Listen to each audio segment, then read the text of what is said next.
ప్రభువును ప్రియ రక్షకుడైన దేవుని పేరిట మీ అందరికీ శుభాభివందనములు తెలియజేసుకుంటున్నాం. జీసస్ న్యూ క్రియేషన్ మినిస్ట్రీస్ ద్వారా ఈ రీతిగా ప్రతిరోజు అనుదిన ఆహారమును మీతో పంచుకోవడానికి దేవుడిస్తున్న కృపను బట్టి దేవునికి ఎనలేని కృతజ్ఞతలు. వాక్య ధ్యానంలోనికి మనం వెళ్దాము. యోబు గ్రంథము 1వ అధ్యాయము 21వ వచనం.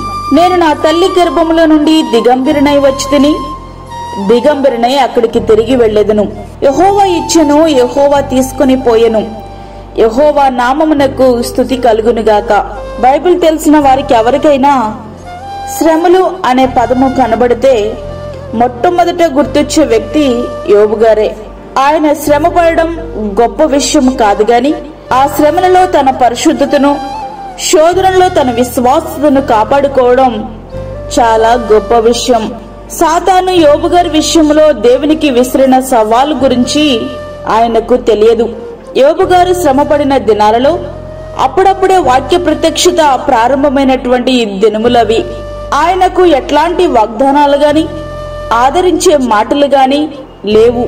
నిరీక్షించడానికి యేసు ప్రభు వారు సిలువ వేయబడి మరణించి తిరిగి లేచిన సంఘటన అప్పటికింకా జరగలేదు. ఇట్లాంటి సందర్భంలో 10 మంది పిల్లలను కలిగిన సమస్తాన్ని కోల్పోయి ఒకవైపు భార్య మాటలు, మరొక వైపు 3 స్నేహితుల మాటలు మరింత బాధించాయి. సమస్తాన్ని కోల్పోయిన యోబు గారి నోటి నుండి వచ్చే దూషణ మాటల కొరకు 1000 కళ్ళతో ఎదురు చూస్తున్నాడు సాతాను. కానీ యోబు గారు అంటున్న మాటలు ఏమిటంటే, నేను నా తల్లి గర్భముల నుండి దిగంబరినై వచ్చితిని, దిగంబరినై అక్కడికి తిరిగి వెళ్లెదను. యెహోవా ఇచ్చెను, యెహోవా తీసుకుని పోయెను.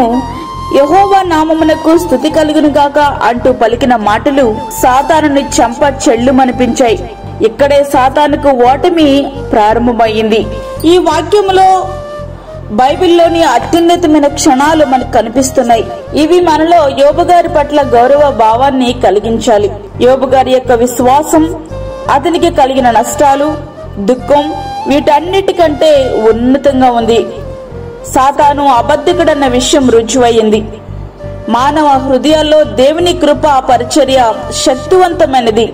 సాతాను ఊహించినట్టు దేవునిని దూషించేందుకు బదులు యోబు గారు ఆయనను స్తుతిస్తున్నారు.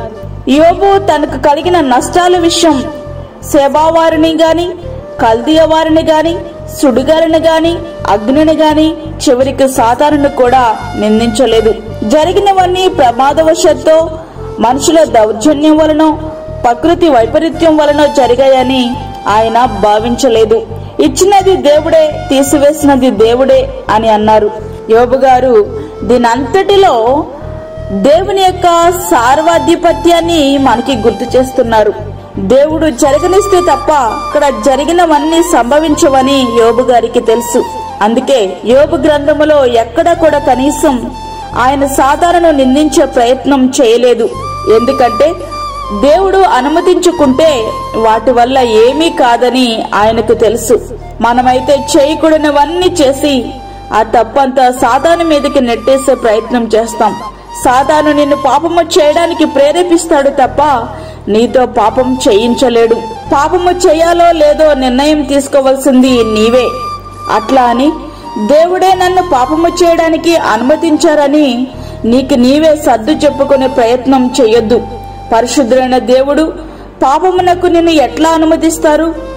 మనిషి యొక్క భ్రష్ట స్వభావమే పాపమునకు కారణమవుతుంది.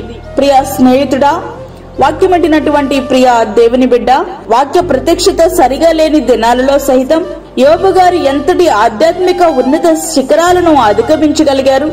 నేటి దినాన్న సంపూర్ణమైన వాక్య ప్రత్యక్షత మనకుంది. ఆదరణకర్త మనతో ఉన్నారు. సజీవమైన నిరీక్షణ మనకుంది. అయినప్పటికీ దేవుని నిందించే వారుగానే ఉంటున్నాం. శ్రమలలో సైతం ప్రభువుని స్తుతించగలిగే యోబు గారి జీవితం మన ఆధ్యాత్మిక జీవితాలకు సరికొత్త పాఠం. ప్రతి పరిస్థితి యందు ప్రభువును బట్టి స్తుతించగలిగే జీవితాలను మనము కలిగి ఉందాం. అట్టి కృప ధన్యత ప్రభువు మనకి అనుగ్రహించునుగాక. ఆమేన్. వాక్యమున్న ప్రియ దేవుని బిడ్డలారా, ప్రార్థనలో ఏకీభవించండి. పరిశుద్ధమైన తండ్రి, ప్రేమగల యేసు ప్రభువా, ఈ రీతిగా నీ సన్నిధిలో మరి యొక్క దినాన్ని మా జీవితంలో మీరు అనుగ్రహించిన విధానాన్ని బట్టి నీకు వందనాలు, స్తోత్రాలు చెల్లించుకుంటున్నాను. వాక్యమున్న ప్రతి ఒక్క బిడ్డని మీరు దర్శించండి. ఒక వాక్యము ప్రతి ఒక్క హృదయములో ఫలించుటకు సహాయం చేయండి. అదే విధంగా బలహీనులను, చెడ్డ బిడ్డలను, వృద్ధులను, గర్భిణీ స్త్రీలను మీరు జ్ఞాపకం చేసుకునండి ప్రభువా. వారికి కావలసినటువంటి నీ కృపను సమృద్ధిగా మీరు ఉంచండి, బలపరచండి. ఎలా నీ మీద ఆధారపడాలో, పరిపూర్ణమైనటువంటి విశ్వాసము నీ అందు ఎలా ఉంచాలో ప్రతి బిడ్డకు అనుగ్రహించండి. అలాగే దూరదేశంలో ఉండి వాక్యముని విని ప్రార్థనలో ఏకీభవిస్తున్న ప్రతి ఒక్క బిడ్డను మీరు జ్ఞాపకం చేసుకునండి. వారికి కావలసిన నీ కృపను సమృద్ధిగా దయచేయండి ప్రభువా. వారి అవసరతలు, అక్కరలు మీరు తీర్చండి నాయన. నీకు వందనాలు, స్తోత్రాలు చెల్లించుకుంటున్నాను. ప్రతి విధమైన శోధన, కీడు, ప్రమాదము, తెగుల నుండి మీరు మమ్మల్ని కాపాడండి. దాని అక్కరలు మీరు తీర్చండి నాయన. నీకు స్తోత్రములు చెల్లించుకుంటున్నాను. బయటకు వెళ్తున్నప్పుడు, వస్తున్నప్పుడు నీ కాపుదల, నీ సన్నిధి, నీ భద్రత మా అందరి కుటుంబాల చుట్టూ ఉంచి బలపరిచి నీ కొరకు సాక్షులుగా సిద్ధపరచమని, మాకు కాదు యెహోవా, మాకు కాదు, సమస్త మహిమ ప్రభావాలు మీకు ఆరోపించుకుంటూ యేసు పరిశుద్ధ నామమున అడిగి వేడుకుంటున్నాము తండ్రి, ఆమేన్. ఈ యొక్క వర్తమానములు మీ బంధువులకు, మీ స్నేహితులకు షేర్ చేయండి.